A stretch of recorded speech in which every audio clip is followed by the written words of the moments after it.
Um prédio aparentemente calmo, localizado na parte nobre da cidade, onde moram pessoas de bem e que se respeitam mutuamente. Um excêntrico viúvo de um artista plástico que se muda para esse prédio e que gosta de dar festas e começa a atrapalhar a vida dos vizinhos. Sexualidade reprimida, inveja, poder e um assassinato misterioso em meio a uma hipocrisia geral. Esses são os elementos de um bom romance policial brasileiro. Vou falar para vocês depois da vinheta do livro O Crime no Edifício Giallo, novo livro do Luiz Biagioni. Roda a vinheta.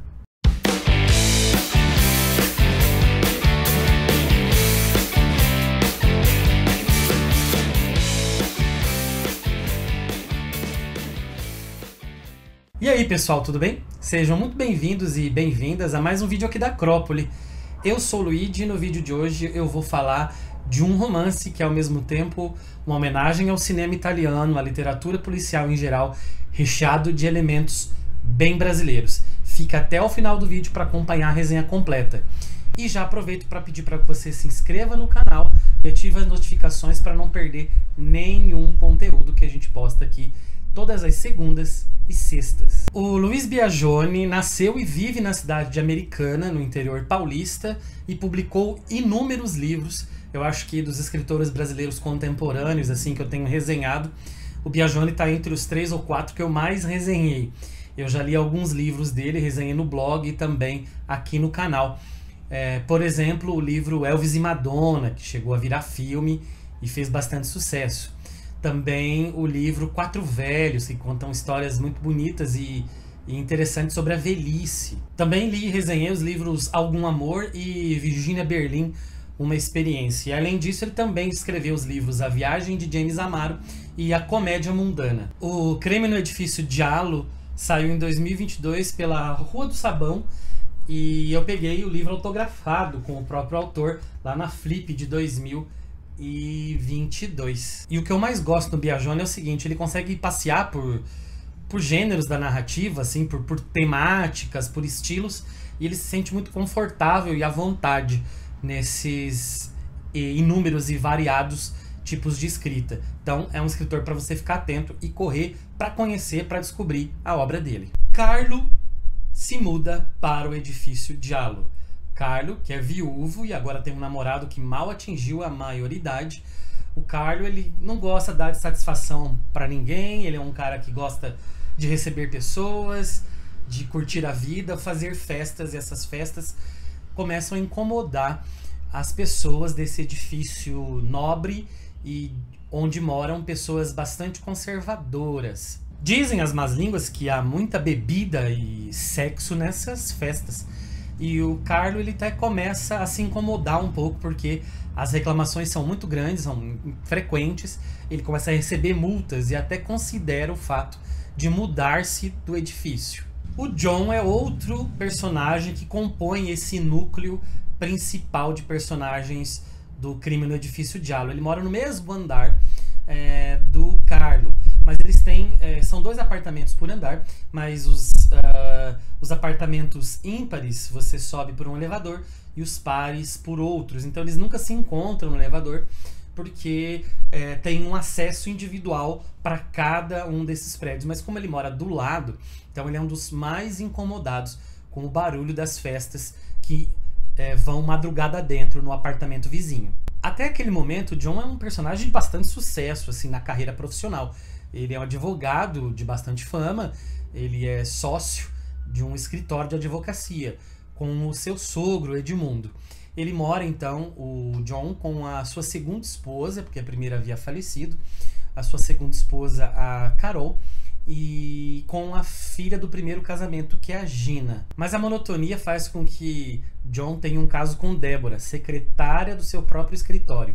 E depois que Carlos se muda para o apartamento ao lado, ele começa a ter sonhos eróticos com o vizinho. E ele tenta lidar com isso contando esses sonhos para o seu psicanalista, que vai tentar descobrir, entender o que é essa fascinação que ele tem pelo vizinho, ao mesmo tempo que o vizinho incomoda. Então é uma coisa que ele vai precisar lidar ali nas próximas semanas. Carol, que é a esposa do John, ela vive à base de medicamentos e acabou piorando o estado dela, as festas que o vizinho dá ao lado. Então ela precisa de muitas pílulas, muito medicamento para poder conseguir dormir. Mas o seu problema com medicamentos remontam ao seu relacionamento anterior e seu ciúme doentio. A Gina é uma adolescente estudiosa que visa entrar em breve para a faculdade. Ela mora com o pai e com a madrasta, com quem ela se dá muito bem.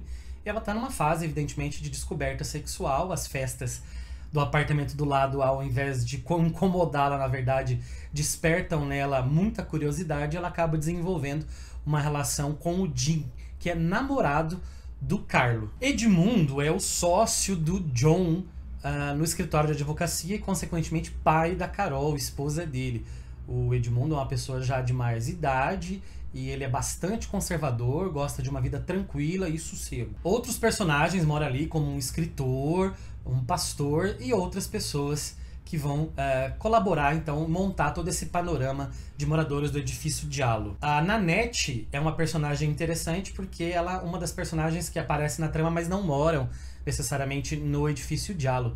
Ela é namorada do escritor que mora no prédio e é ela que vai conduzir a investigação de um assassinato. Nesse momento você já deve ter percebido que ficou claro que quem vai ser assassinado no livro é o Carlo, a pessoa que incomodava todo um edifício conservador. E todo mundo, praticamente todo mundo do prédio teria algum motivo para acabar com a vida de Carlo. O interessante no livro é que ele faz uma bela de uma salada, né? Porque ele é uma homenagem ao cinema italiano, ao filme e literatura gialla, né? E também traz nomes bastante americanizados, como Carlo, John, entre outros personagens, e com contexto e com temas bastante brasileiros. Então ele consegue captar um pouco de cada lugar. Ou seja, ele traz elementos novos para o giallo, né? E sobretudo brasileiros e contemporâneos, porque tem uma questão de sexualidade, tem a questão da pandemia de Covid-19, e que pode inclusive mostrar como os personagens estão tensos e precisam sair daquele confinamento no qual eles ficaram durante meses. O livro é uma homenagem aos filmes e aos livros gialli, que é um gênero popular, romanesco, policial, italiano dos anos 60 e 80. Inclusive, né, aqui a capa toda amarela. O nome vem gialli porque giallo em italiano é amarelo, então é um gênero que ganhou esse nome por conta das suas capas amarelas. E nos filmes, muitos dos filmes contaram com verdadeiros gênios da música para compor a trilha sonora. E o que é muito legal aqui nesse livro também, justamente por isso, é que tem vários QR Codes aqui no meio. Então, quando você está em determinada cena, você aponta a câmera do celular para o QR Code e vai abrir uma trilha específica para aquela cena. E aí você consegue ler aquela cena com atenção de como se você estivesse assistindo o filme. Não são em todas as cenas, são algumas cenas mais chave do livro, mas muda totalmente a experiência de leitura. Olha aqui, ó, no meio do livro, de repente você tem um QR Code assim, ó. E aí você para ali a leitura, coloca a música e termina de ler o capítulo. Interessante que a trilha ela é composta mais ou menos para que ela termine quando termina o capítulo, né? Claro que o ritmo de leitura muda de pessoa para pessoa, mas se você manter um ritmo cadenciado, você chega ao final daquela cena com o final da música também. Uma boa chave de leitura, pessoal, para o livro é inclusive a própria dedicatória que o Biagione fez para mim. Ele escreveu o seguinte: para Luigi, esse suspense antifascista, abraço do Luiz Biagione. E realmente, gente, esse livro ele evidencia a hipocrisia de uma classe média brasileira, branca, racista, que flerta fortemente com o fascismo, que se diz cidadão de bem, mas que de fato odeia tudo que seja diferente dela.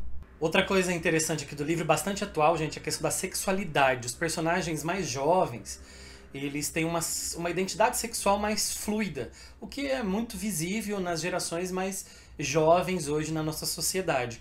Enquanto as gerações mais velhas, elas talvez tenham os mesmos desejos, mas elas reprimem muito até virar um recalque. Outra coisa que eu achei interessante aqui, quando eu faço a leitura, eu geralmente acabo lembrando de uma outra narrativa e associando. Não que uma tenha se inspirado na outra, mas que que elas talvez sigam o mesmo caminho. Eu não consegui não lembrar do filme Fargo, de 96, se eu não me engano, que ganhou prêmios, acho que é Frances McDormand, interpreta a personagem principal. É o crime, é a atrocidade acontecendo em meio à normalidade da vida. A Nanette, aqui investigadora de polícia, é como a Marge Gunderson, se não me engano, que é a personagem do Fargo, né? É uma pessoa aparentemente normal, não é uma super detetive, não é uma pessoa dotada de plena capacidade, poderes. É uma pessoa, entre aspas, comum, que faz seu trabalho, que vive sua normalidade, que faz jantares, que sai com o namorado, que tem a sua rotina, e de repente ela põe a mente para trabalhar, conecta as informações e acaba descobrindo quem é o assassino e os cúmplices. Outra ligação que eu encontrei aqui, mas essa é direta porque até é citada no próprio livro, é a relação com o livro, pelo menos a lembrança, né, com o livro O Assassinato no Expresso do Oriente, da Agatha Christie. Nessa narrativa da rainha do crime, né, da rainha do romance policial, todas as pessoas de um trem têm participação no assassinato de um personagem.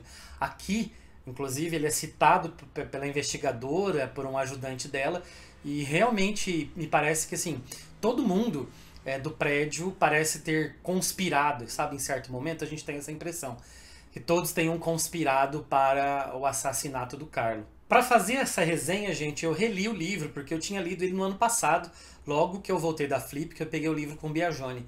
Então eu reli para essa resenha, e o que é muito legal numa releitura, mesmo quando você sabe, né, a narrativa toda, tem bastante memória da narrativa, né, dos acontecimentos, é interessante porque você começa a perceber como a narrativa policial ela tem, né, é intrínseco nela que ela solte pistas falsas, ou que, não que ela minta para o leitor, né, mas que ela solte algumas pistas que fazem com que o leitor talvez compre e siga um caminho contrário daquele que ele está traçando, né, que é para chegar então no assassino, na assassina da pessoa. Então é interessante ver essas pistas falsas que vão aparecendo e outras pistas reais no meio dessas pistas falsas. E aí eu me lembrei do Humberto Eco e sua fala, se eu não me engano, nos 6 Passeios pelo Bosque da Ficção, que ele diz o seguinte: se no início do conto ou do livro tem uma arma pendurada na parede, é porque até o fim da história aquela arma vai ser disparada. Então, gente, o tema do livro, que tem vários temas correlatos, né, que é a sexualidade, como eu falei, reprimida, a bissexualidade, a hipocrisia, uma classe branca e média que quer dominar e controlar tudo e a todos. É aquilo, né, gente? É um personagem negro, gay, rico e feliz. Isso pode incomodar muita gente. E para terminar aqui, gente, eu separei um trechinho da obra para a gente conhecer o estilo do autor. Vamos ler junto? Durante todo o tempo em que Carlo conviveu com Vono, cerca de 20 anos, ele nunca precisou se preocupar com dinheiro. Ambos viviam do melhor jeito possível, em uma casa grande, com ateliê anexo, empregados, e viajavam bastante, comiam nos melhores restaurantes e promoviam as melhores festas, com gente de todo o espectro artístico. Com a morte de Vono, Carlo achou a casa grande demais, evocava lembranças que traziam melancolia, e decidiu se mudar para a região nobre da cidade, morar em um apartamento para ter mais segurança e imprimir ao seu novo lar a sua visão de mundo, a sua cara. O edifício Giallo, com seus apartamentos de 450 metros quadrados e acesso independente, era o local perfeito. Carlo queria também privacidade, queria dar suas festas, ter seus relacionamentos, sem olhares de censura e desaprovação. Depois da inesperada morte de Vono, sentiu uma urgência ainda maior de vida. Achava que não valia a pena perder tempo com o que quer que fosse. Pensava só em viver cada dia melhor, mais intensamente e sem qualquer tipo de amarras. Estava abusando de drogas e álcool, saía com um rapaz que ainda não tinham atingido a maioridade, promovia e participava de orgias em seu apartamento. Em sua nova programação de vida, porém, não tinha contado com o elemento vizinhos. Se você chegou até o fim do vídeo, gente, muito obrigado por pessoas como você que o canal continua existindo.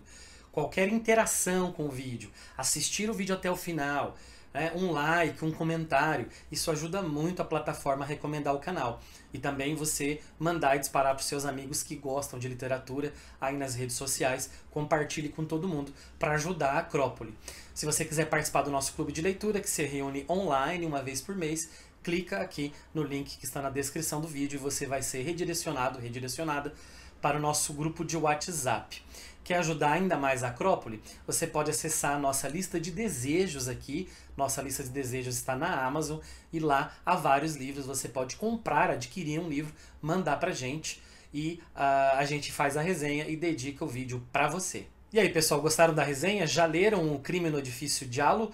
Já leram alguma coisa do Luiz Biagione? Recomendo muito, hein? Se você já leu, escreva aqui nos comentários o que você acha. E é isso. Fique por aqui. Nos vemos num outro vídeo. Um abraço e até a próxima!